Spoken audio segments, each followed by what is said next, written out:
2020 मायथाइनि 27 जानुवारियाव जा गोदान दिल्लीयाव बिटिआर सुक्ति जादोंमोन बा एग्रिमेन्टजों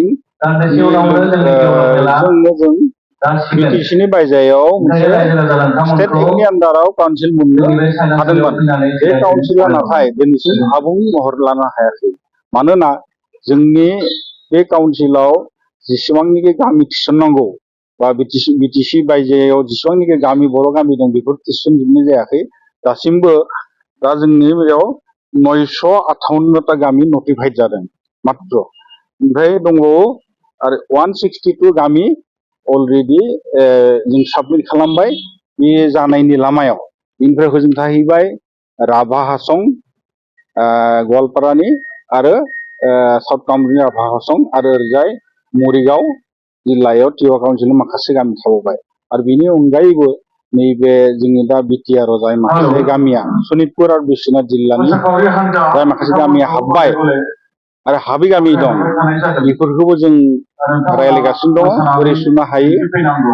बेसेबां गामिया हाबगोन थालांनाय गामिखौ जों बिटिसिनि बायजोआव जों बर' फरायसालि काउन्सिलाव सुना लागोन होननानै मिजिंथियो। जिहेतु बिकेडब्लिउएसि आव इलेक्सन जानो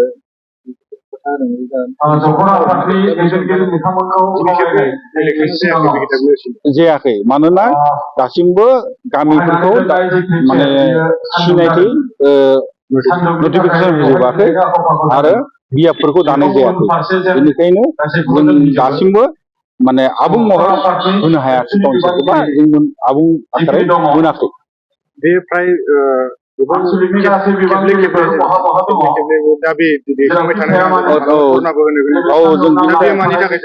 बेखौ जों फाइनाल माबासिम लांनो थाखाय आबुं महर होनो थाखाय जों थांनाय आगस्ट दानाव जों माबायाव लादोंमोन मा बुङो धेमाजियाव मोनसे धरना लादोंमोन।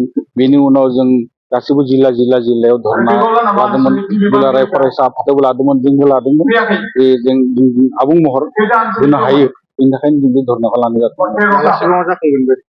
जों आसा खालामदों आसाम गभर्नमेन्टजों सावरायलायदों जे आसाम गभर्नमेन्टआ खोथा होदों जे जों थाबैनो बेखौ जों इलेक्सन महरै इलेक्सनसिम लांगोन होननानै।